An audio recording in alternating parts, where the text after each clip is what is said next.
Wait. May tanong ako sa'yo. Ano yun? Ready ka na ba sa new episode? Ako pa ba? Of course! Nice! Chill lang tayo dito. True! Ako may tanong din ako. Sige, ano yun? Bakit va? Ha? Anong bakit ba? Bakit? VA. Where we talk about anything about virtual assistants, remote working, work from home life, and many more. Kaya kung isa kang VA or gusto mong maging VA, para sa'yo tong podcast na to.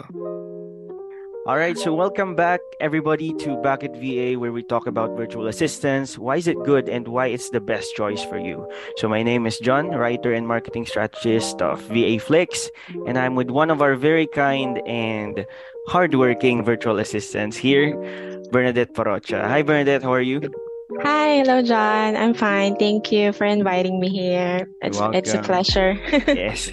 But our title for today is the challenges and joys of working as a mom virtual assistant, right? Motherhood is a journey unlike any other, right? Filled with joy, yes, of course, and everything in between. It's a role that can't be defined by any other word. But, let's see what it's like nga ba kapag mom ka na and virtual assistant ka pa, right? But before anything else, can you introduce yourself first, Bernadette, para mas makilala ka ng ating viewers and listeners? Yes, of course. Yes, hello everyone. My name is Bernadette Parocha. I'm one of the VA Flix contractor, and I am from Santo Tomas, but I currently live here in San Fernando. I have over 10 years of BPO experience. I've been with 3 different companies. In addition, I'm a single mother. As John said, I'm a mother and I'm a virtual assistant. I'm a single mom of 2 boys. My eldest is 13, going 13 this June. Oh no, 14. 14 is 14 now. And then my youngest, yeah. And then my my youngest is 8 years old. So yeah, that's it for me. When I'm not working, since I'm actually away from my kids, they're like an hour away from me. I get to see them before, like every 2 weeks. But since I'm a VA now, or I'm a virtual assistant, I get to see them weekly. So yun yung pangako ko sa kanila, na I get to see them weekly na, as often as they can. And then we usually spend time Saturday and Sunday. Sunday is very important to us. Ang tawag na namin ng mga bata is pancake day, kasi yun yung favorite nilang pagkain. Wow. Oo. Kaya lagi nang nare-request yan tuwing Sunday may pancake. O kung hindi man pancake, something na merienda nila pag Sunday. Yun yung parang nililook forward nila every time na umuwi ako. Ganun yung parang gusto nila sa akin. Right. But sorry, sinabi mo, so you're not living together, yung kids mo? Yeah. They're, because my mom is, wala na siyang kasama sa my dad passed away na a long time ago, so I needed to leave them with my mother para may kasama siya. That's our setup for, I think, almost 5 years na, since I was originally from Baguio, and then my kids and I bumaba kami dito sa La Union. But I am originally from La Union since I graduated here in San Fernando, which is my alma mater is DIMSO. DIMSO La Union, yeah. Okay, so umuwi ka ng Baguio every weekends. Ganun ba? Kasi nasa Baguio sila, di ba? They're in La Union. So ikaw yung nasa Baguio? Yeah. Hindi, ngayon, nandito na ako sa La Union. But okay. the place where my kids are, there, it's like an hour and a half. So, medyo malayo. And then, the place where I stayed, hindi pa abot masyado ng internet. Kaya, yun yung set schedule ko sa kanila. Right. Okay. But how long have you been a virtual assistant? And kamusta naman yung journey mo so far? Well, so far it's actually very good. It's time efficient and very manageable kasi flex time yung sa akin with my client. Yeah. And my journey was a bit tough kasi I didn't know that I could be one of the virtual assistant. I didn't have any idea, John, to be very honest. Sobrang shocked ako kung anong pwede kasi my previous work was customer service. Service, yeah. So if you've been a customer service for 10 years, parang instill na sa'yo yung pagiging customer service. Parang lumalabas na lang ng Hindi na. kusa. Hindi na mawawala yun. Yeah, if you know that. Tapos when I searched to become a VA, paano kaya yun? Sabi ko, yung unang kong question, because I didn't have any idea what to do or what not instead. Then the VFX actually was introduced to me by a lot of friends, because I have a lot of colleagues who also with the same company before, and it was actually more laid back compared to when I was in the previous company. CSR, no? Yeah, that's correct. And then it was also very time efficient, and then I get the chance to do a lot of things that I wanted to go ahead and do before. Kasi if you're a customer service, it's more ka routine na work, matutulog ka, you get to rest, but some stuff hindi mo na kayang gawin because you get a lot of stress talaga. And then being a virtual assistant, it's more laid back, and then you get to know yourself better, because I did discover a lot of things personally as a mom, and personally as a journey as to myself as well. So I did a lot of stuff, like for example doing yoga, reading books, mga ganun na siya. Tapos I get to have a lot of things, especially with managing my stress, because that's one thing that it actually, I think, bumps me, kasi parang dun being in the industry for 10 years, like in the BPO, dun nag-struck lahat ng realization about yung stress na nararanasan ko before.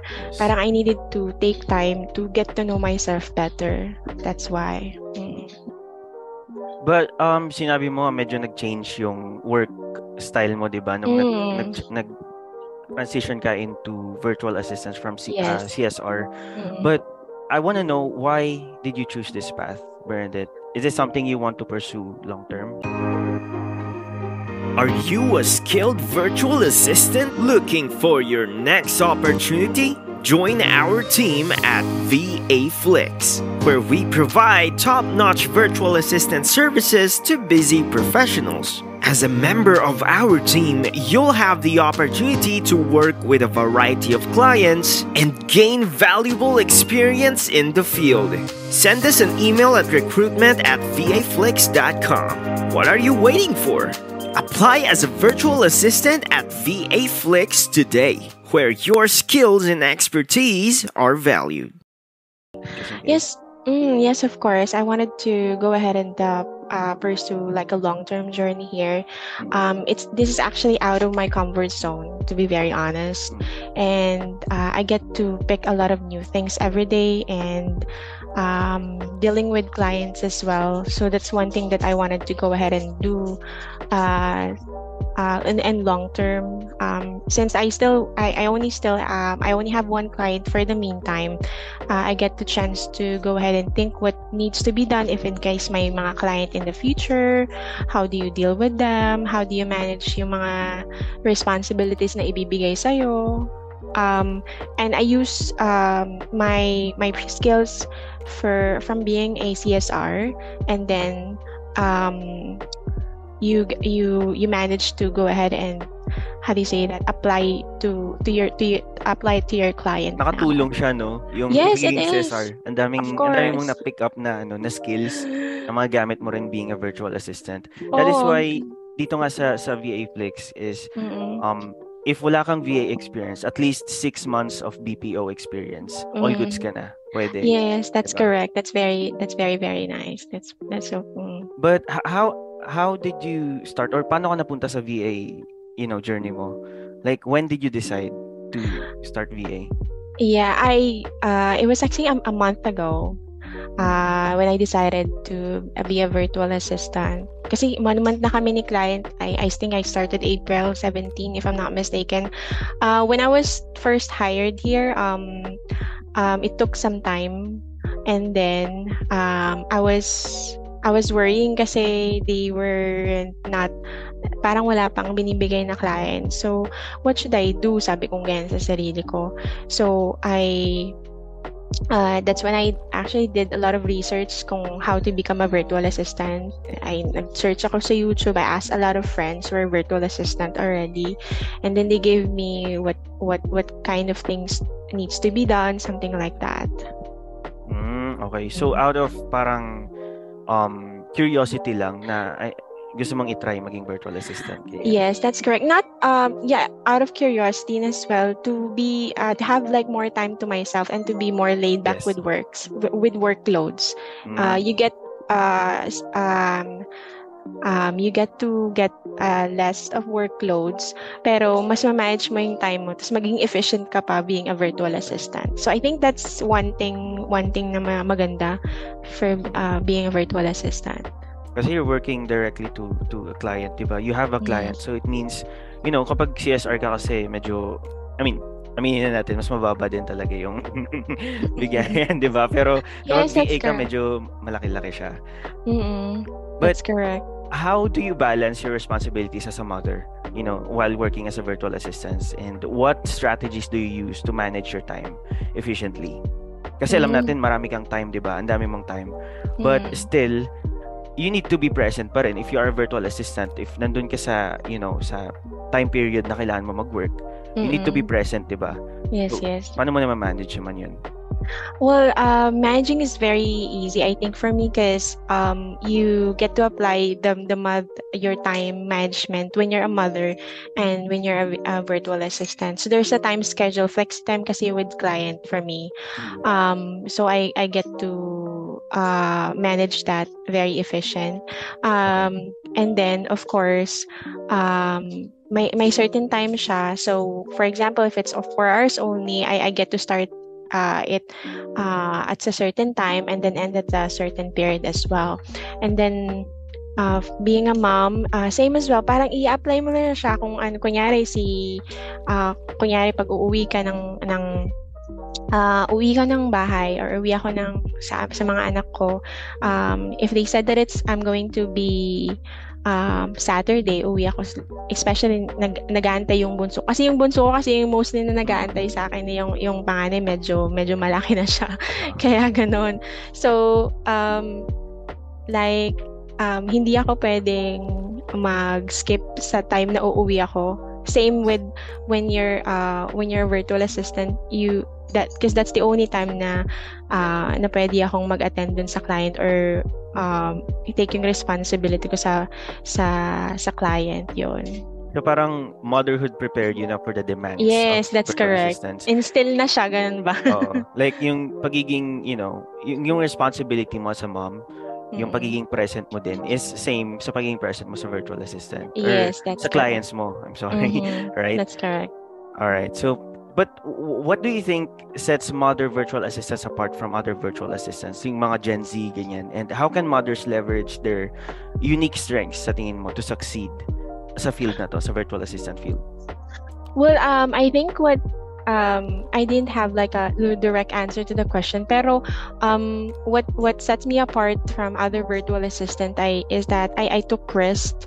I didn't have any idea before kung what's virtual assistant. I just stepped out of my comfort zone. Whatever I have in the past, in my previous experience as a CSR, I applied it, becoming a virtual assistant. So that's something na that sets me out from other mother. Kasi I took risk. I remember na I was parang nawawalan ako ng pag-asa kasi parang wala pa akong client. So I was thinking, hala, sabi kong ganyan, ano kayang next step? Ayoko nang bumalik being a CSR. Yeah. Kasi it's the same. You took calls every day, get to know to deal with different customers, different people. Pero what I did is that I took risk, and then I I never know, I would never know if I didn't try. So that's yun yung una kong na-remember when I was a virtual assistant. Hindi ko alam unless hindi ko makakayan. If hindi man ako nag-succeed sa journey, if in any case, at least na-try ko. Yun yung parang naalala kong na-instill before ako mag-apply as a virtual assistant. That's very bold, no? Yung hindi mo kasi alam kung ano mangyayari pa kasi you've never tried this before, sabi mo nga. But do you think virtual assistant jobs, do you think okay siya sa lahat? For you, asking personally for you. Well, personally, yes, as a mother, and as for people as well, I'm not so sure if there are a lot of viewers na feeling stagnant sa career. Yung kumbagang ulit same thing happen every day. This is going to be one of your thing to step up with, like how would you pursue your career in the future. Kung hindi ka man for example, maging full-time na VA, at least yung other side ng self mo nagiging drive mo to pursue other things. Yun yung parang nagiging journey mo to get to know yourself better and to get to do what you actually like.